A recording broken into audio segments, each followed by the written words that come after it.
This is a quick walkthrough on how to take your existing Blades game or a new Blades game that you set up and add in the options for deep cuts. So the first thing you'll do is pull up the game that you are playing, that you've just created, and then you'll go to Settings and Game Settings. Game settings are where you can set various options, and now you'll have the option below to enable sheet settings for action modules, advanced modules, etc. So I'm going to go ahead and turn all these things on, and then I'm going to save changes.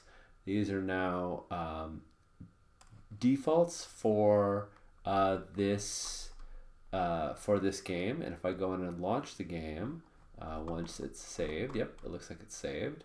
If I go in and launch the game and make a new character, you'll see that those defaults are turned on. So let's go ahead and look at, go to Journal, and I'll make a new character.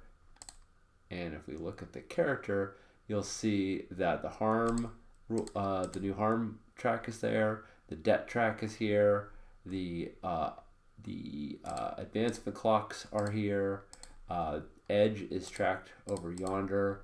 If you go to make, let's go ahead and choose playbook real quick just so this is satisfied.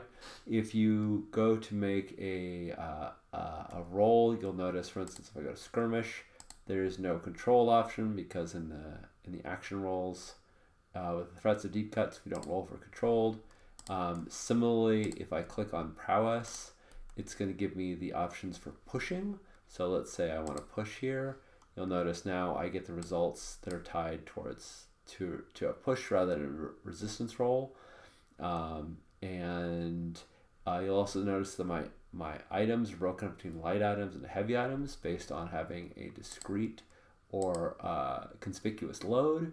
So all of the deep cuts mechanical changes are now embedded into the character sheet. But if you want to make changes on an individual character, you can do that as well. So if you click on the gear icon, you can turn all these things on or off. So for instance, if we go back to that action roll, you notice here I don't have a controlled option because in the threat rules it doesn't exist. If I turn the action option off for this character and I go back to do the same thing, now controlled appears. Similarly, if I click on prowess now and I make the roll, now it's a resistance roll rather than a push roll. So all these options are available both per character and, you can set the defaults for the whole game and they're toggleable. Each individual bit is toggleable per character. The one thing worth noting is that by default, each character does not have the new innovations. Oh, no, they are there. Never mind. Take that back. You'll see the new innovations down at the bottom of the list, like the pictured camera, arc light, lighter and glimmer, the slugger rifle, the slugger pistol, all that good stuff. You can use all the bits or just some of them.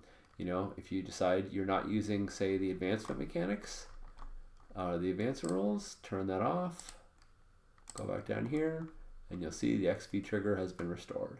Similarly, you also have the XP tabs in with all of the attributes, which go away when you turn on the advancement rolls. So that's it. Hope you enjoy playing Blades of the Dark Deep Cuts.